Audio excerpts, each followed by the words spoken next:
260 kilometre IDC range കൊടുക്കുന്ന ഒരു electric ബൈക്കാണിത്. ഇതിന് ഗിയറുമുണ്ട്. ഇതാണ് ഏറ്റവും പുതിയ അവോർ ഇലക്ട്രിക് EX2S. 5 കിലോ വാട്ടിൻ്റെ ബാറ്ററി പാക്കുള്ള ഈ വണ്ടിയുടെ പ്രൈസ് എന്ന് പറയുന്നത് 1,70,000 രൂപയ്ക്കടുത്താണ്. 4ഓളം കളർ വേരിയൻസ് ഉണ്ട്. ഇതിൻ്റെ ടോപ്പ് സ്പീഡ് എന്ന് പറയുന്നത് 114 കിലോമീറ്ററാണ്. 0 to 40 ജസ്റ്റ് 2.8 സെക്കൻഡ്സ് മാത്രം മതി. ഇതിൻ്റെ പീക്ക് പവർ എന്ന് പറയുന്നത് 10.5 കിലോ വാട്ടാണ്. 20 to 80% 2 മണിക്കൂറിൽ ചാർജ് ആവുമെന്നാണ് അവർ ക്ലെയിം ചെയ്യുന്നത്. 6ഓളം റൈഡിംഗ് മോഡ്സുകൾ കൊടുക്കുന്നുണ്ട്. 1500 വാട്ട്സിൻ്റെ ഇൻബിൽറ്റ് ചാർജർ ഇതിനകത്ത് കൊടുക്കുന്നുണ്ട്. അതൊരു യൂസ്ഫുൾ ആയിട്ടുള്ള കാര്യമാണ്. 7 ഇഞ്ച് TFT ഡിസ്പ്ലേ ഉണ്ട്. അതുപോലെ ഇതിൻ്റെ കണക്ടിവിറ്റി നോക്കുകയാണെങ്കിൽ AI സ്റ്റാക്കും അതുപോലെ 4G ബ്ലൂടൂത്ത് വൈഫൈ GPS അങ്ങനെയുള്ള കാര്യങ്ങളൊക്കെ കൊടുക്കുന്നുണ്ട്. CBS ബ്രേക്കിംഗ് സിസ്റ്റം ആണ് ഇതിൽ വരുന്നത്. അവർ ഇലക്ട്രിക്കിന് 3ഓളം വേരിയൻ്റ് ആണുള്ളത്. EX2S, EX2, EX1. EX2Sലും EX2ലും 5 kilo വാട്ടിൻ്റെ battery പാക്കാണ് വരുന്നത്.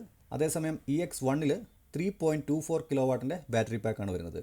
കൂടാതെ EX2ലും EX1ലും 7.5 കിലോ വാട്ട് പീക്ക് പവറാണ് പ്രൊഡ്യൂസ് ചെയ്യുന്നത്. മീറ്റർ കൺസോൾ അങ്ങനെയുള്ള കാര്യങ്ങളിൽ ചെറിയ വ്യത്യാസമുണ്ട്. അതുപോലെ 4 റൈഡിംഗ് മോഡ്സ് മാത്രമേ ഇതിനകത്ത് കൊടുക്കുന്നുള്ളൂ. പിന്നെ ബാറ്ററി റേഞ്ച് പറയുന്നത് EX2ൽ 255 IDC റേഞ്ച് ക്ലെയിം ചെയ്യുന്നത്. EX1ൽ 160 കിലോമീറ്ററാണ്. ടോപ്പ് സ്പീഡ് നോക്കുകയാണെങ്കിൽ 100 കിലോമീറ്ററാണ് EX2ലും EX1ലും പ്രൊവൈഡ് ചെയ്യുന്നത്. ടോപ്പ് എൻഡ് മോഡലായിട്ടുള്ള EX2Sൽ 4 ഗിയർ മോഡ് വരുന്നുണ്ട്. 81ഓളം ഇൻ്റലിജൻറ്റ് ഫീച്ചേഴ്സും ഇതിൽ പ്രൊവൈഡ് ചെയ്യുന്നുണ്ട്.